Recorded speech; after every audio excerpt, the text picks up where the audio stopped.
sobat-sobatku dimanapun berada. Kita berjumpa lagi pada program Sekedar Berbagi, episode yang ke-65. Apa kabar sobat-sobatku? Luar biasa, fantastik, yes! Salam optimis, salam sehat, tetap semangat, don't worry, be happy. Bangun habits yang baik untuk menjadikan kita manusia yang sungguh-sungguh produktif dan efektif. Di bagian ke-8 ini dari The 7 Habits yang Stephen Covey ajarkan kepada kita, yaitu kebiasaan membangun untuk memenangkan area publik atau public victory.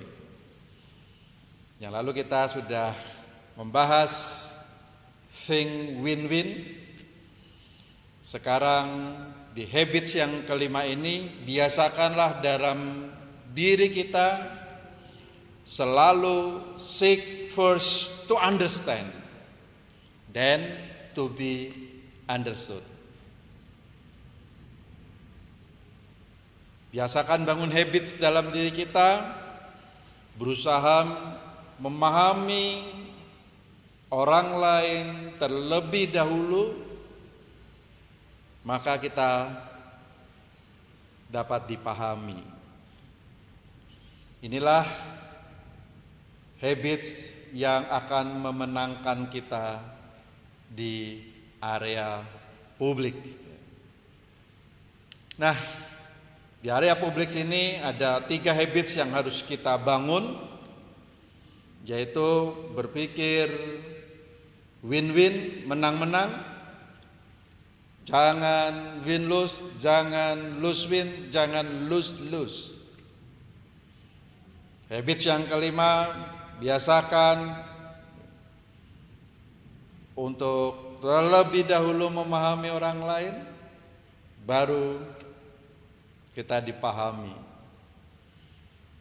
Dan habits yang keenam adalah sinergi. Nah, mengapa habits ini penting?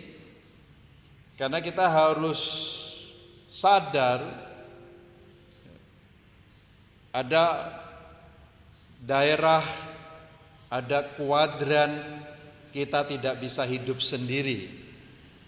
Kita tidak bisa hidup sebagai makhluk soliter.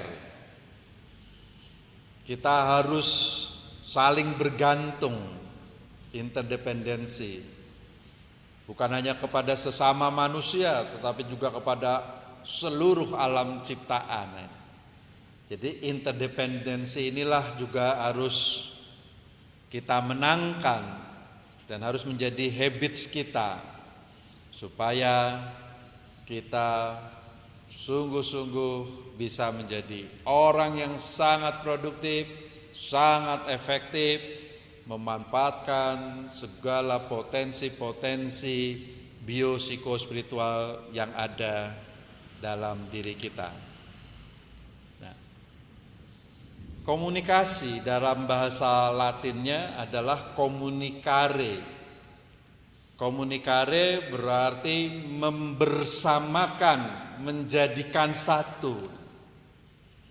Untuk membersamakan dibutuhkan bahasa, dibutuhkan kesaling mengertian, kesaling pahaman, itu pentingnya. Jadi komunikasi bukan sekedar berbicara, tapi komunikasi dalam arti yang sebenarnya adalah komunikare, membersamakan, menyatu padukan. Itulah sebabnya komunikasi yang baik tidak dimulai dengan keinginan untuk dimengerti, Komunikasi yang baik justru dikemudikan, didorong dengan segala hasrat untuk belajar memahami orang lain. Stephen Brown mengatakan demikian. Seringkali kebalikannya, kita ingin terlebih dahulu dipahami, kita ingin terlebih dahulu dimengerti, kita ingin terlebih dahulu didengar, baru kita bersedia mendengar atau belajar memahami orang lain. Tapi komunikasi yang baik justru sebaliknya, untuk membersamakan, untuk menyatu padukan, untuk bersamakan setiap komponen-komponen yang berbeda ini. Komunikare adalah ketika kita justru memiliki hasrat untuk lebih memahami orang lain. Nah, dalam komunikasi itu tentu ada 4 aspek dasar dalam pembentukan komunikasi kita.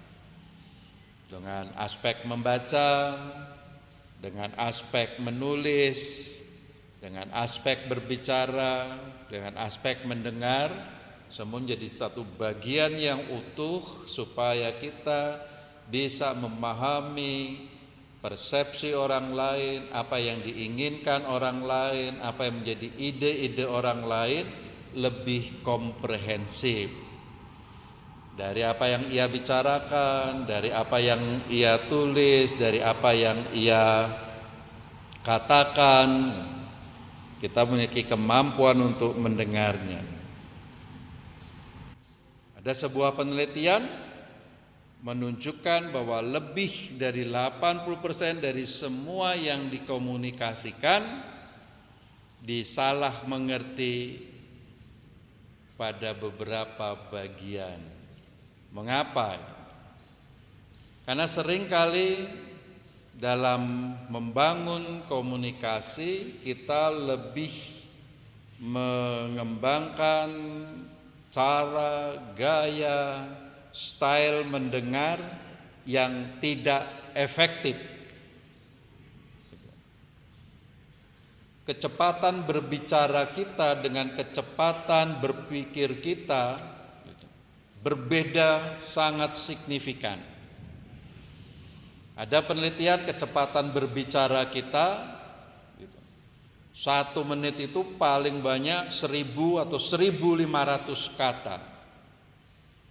Tapi kecepatan berpikir kita bisa ribuan kata.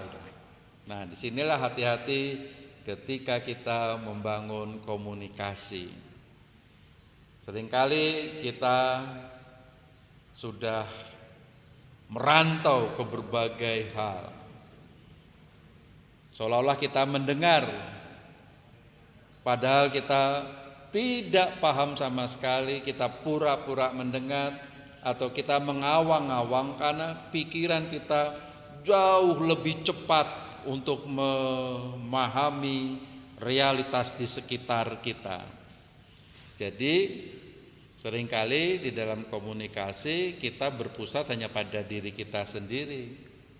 Nah, kalau dilihat dinamika komunikasi pembicara dan pendengar di sini, gitu.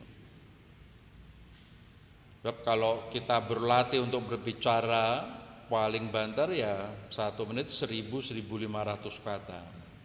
Misalnya, suatu hari saya dikunjungi oleh teman-teman saya di tempat di mana saya berada, bla bla bla bla bla. Tapi pikiran saya segera bisa merantau kemana-mana ketika kita mendengar lawan bicara berkata suatu hari kita dikunjungi. Kita bisa berpikir, pikiran kita bisa begitu cepat. Karena saya mengalami juga ketika saya dikunjungi oleh berbagai pihak. Nah itu. Jadi garis pembicara dengan garis pendengar itu agak berbeda itu.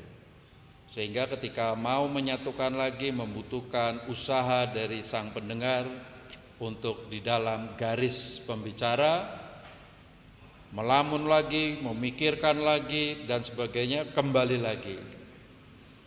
Coba saja kalau kita mendengarkan pidato, ketika kita mendengarkan satu ide yang cemerlang menurut kita, misalnya istilahnya kita harus melakukan transformasi karakter, wah langsung ketika kita mendengar, menangkap itu langsung kita mengolahnya sendiri.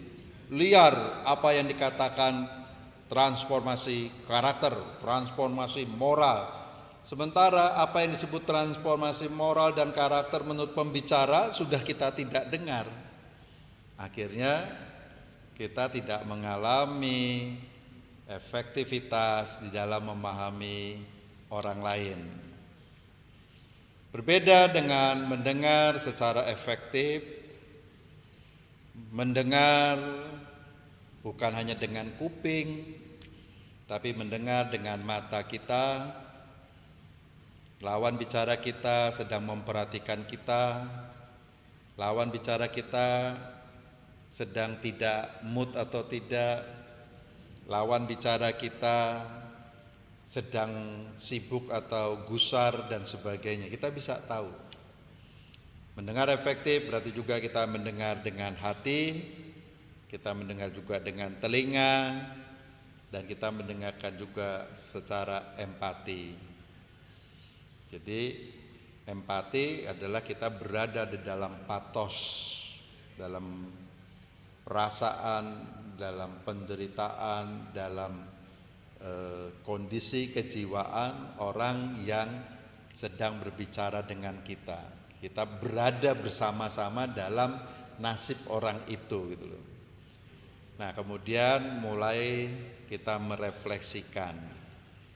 Dengan demikian, komunikasi yang efektif seharusnya garisnya sejajar, sehingga pikiran kita tidak ngelantur kemana-mana, tidak mengawang kemana-mana, tidak sedang mempunyai pendapat berbeda, tapi kita tetap menjaga dalam garis yang sama dengan apa yang diinginkan oleh pembicara kita, oleh mereka yang sedang berdialog dengan kita, apa yang diinginkan, apa yang dipersepsikan, apa yang menjadi cita-cita idealnya, apa yang menjadi kegusarannya, kita menangkap. Itulah sebabnya penting sekali mendengarkan dengan mata, hati, dan telinga, karena ini akan memberikan sumbangan yang besar. Unsur-unsur di dalam kita berkomunikasi, bahwa bahasa tubuh juga menyumbangkan 45% dari apa yang kita ungkapkan, dari apa yang kita lihat. Kalimat dan tata bahasanya memberikan sumbangan 25%. Intonasi suara, nada dan sebagainya yang memberikan 30%. Jadi bagaimana kita mendengarkan dengan mata kita, dengan hati kita, dengan telinga kita, ini akan memberikan sumbangan yang komprehensif kepada kita. Mengapa perlu mendengar dengan mata juga, dengan hati kita? Karena akhirnya ini akan menolong daya ingat kita. Ketika hanya berbicara dan kita mendengarkan hanya dengan telinga kita, dalam 3 jam setelah pembicaraan berakhir, kita masih bisa mengingat sekitar 70%. Tetapi setelah 3 hari hanya 10%. Ini penelitian yang dilakukan oleh para ahli, sehingga ketika kita berkomunikasi, mendengar dengan bukan hanya dengan mata, bukan hanya dengan hati, bukan hanya dengan telinga, tetapi dengan seluruh panca indera yang kita miliki itu, ternyata menghasilkan daya ingat, memori yang dalam. Jadi 1 jam setelah kita mendengar, melihat, dan merasakan dengan hati kita bisa menjelaskan hampir 85% yang kita amati, yang kita dengar, yang kita dalami dengan hati kita. Setelah 3 hari berlalu masih termemori dalam otak kita, dalam hati kita, dalam daya ingat kita, dalam pandangan kita sekitar 65%. Itulah manfaatnya mendengar dengan mata, hati, dan telinga. Belajarlah dari seekor burung hantu yang bijaksana yang bertengger di ranting pohon oaks. Semakin ia melihat, menatap, semakin dia berkurang berbicaranya. Jadi semakin dia menyoroti sesuatu, semakin ia tidak bersuara. Semakin dia tidak bersuara, semakin dia mampu mendengar. Semakin dia berdiam, semakin dia banyak mendengar. Mampu membedakan suara apa, suara dari mana, dan apa yang disuarakan itu. Why?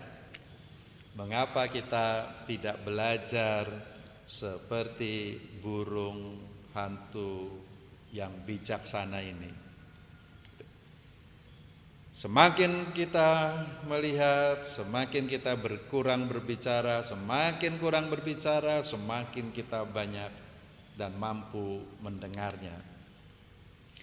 Oleh sebab itu, kebutuhan yang paling dalam membangun relasi sesama manusia, membangun komunitas manusia, membangun relasi jangka panjang kepada sesama manusia, bahwa orang yang didengarkan dan dimengerti, hatinya akan merasa lega seperti mendapatkan oksigen psikologis. Ini bahasa cinta. Semakin ia merasa diperhatikan, semakin dia merasa didengar, semakin merasa dimengerti, akan memberikan potensi dalam hidupnya bahwa dirinya mendapatkan oksigen psikologis. Itulah sebabnya mengapa perlu kebiasaan terlebih dahulu memahami orang lain, mendengar orang lain, daripada lebih dahulu untuk dimengerti.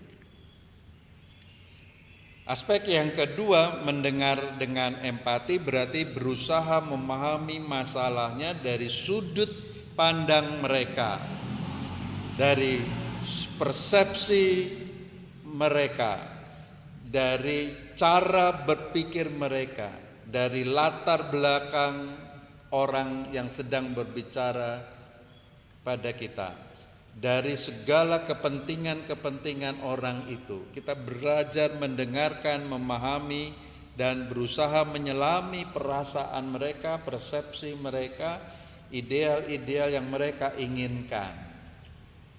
6 atau 9? Ya. Seek first to understand, then to be understood. Tidak ngotot di awal. Yang benar 6, yang benar 9. Tetapi kita berusaha secara empatik. Mengapa lawan bicara kita berkata 9 atau lawan bicara kita berkata 6? maka kita berusaha memahami mengapa ia berbicara angka itu adalah 9, latar belakangnya apa, ya, mengapa persepsinya seperti itu, dan mengapa dia memegang kebenaran itu sebagai 9. Maka kita akan belajar bergerak ke posisi orang itu, belajar memahami, belajar sejarahnya, belajar kepentingannya, dan kita akan menemukan, oh iya, pantas dia menyebut 9. Itulah sebabnya empati berarti seperti kita memakai sepatu orang lain. Sebelum kita memakai sepatu orang lain, maka terlebih dahulu kita harus melepas sepatu kita. Ketika kita sudah melepas sepatu kita, barulah kita bisa dengan nyaman, dengan enak dapat memakai sepatu orang lain. Begitu juga dalam membangun kebiasaan untuk memahami terlebih dahulu persepsi-persepsi, latar belakang, kepentingan, dan lain-lain orang yang sedang berbicara dengan kita, dan kebiasaan itu akan memberikan kepada kita kemampuan untuk memahami orang, kemampuan untuk menjadi lebih berhikmat, kemampuan memberi solusi-solusi yang tepat, kemampuan untuk membangun kemenangan publik. Dengan demikian, ketika kita mampu melepaskan sepatu kita dan memakai sepatu orang lain, barulah kita dapat merefleksikan, mengulang kembali dengan kata-kata kita sendiri yang diucapkan dan dirasakan oleh lawan bicara kita, tanpa menafsirkan, tanpa prejudice, tanpa prasangka yang buruk. Kita melakukan semacam parafrase, merefleksikan ya kucing atau singa, bagaimana cara merawatnya, bagaimana menanggapinya, sehingga refleksi itu akan memberikan kedalaman kita berpikir, memberikan kedalaman kita untuk membangun relasi yang tepat. So, ketika kita mampu melepaskan sepatu kita dan berdiri memakai sepatu orang lain, barulah kita dapat dipahami, dimengerti. Maka berusaha terutama untuk memahami orang membutuhkan pertimbangan-pertimbangan yang matang, pertimbangan-pertimbangan yang komprehensif. Sebaliknya, untuk dimengerti orang lain, akhirnya kita membutuhkan keberanian, keteguhan hati. Siapa kita sebenarnya?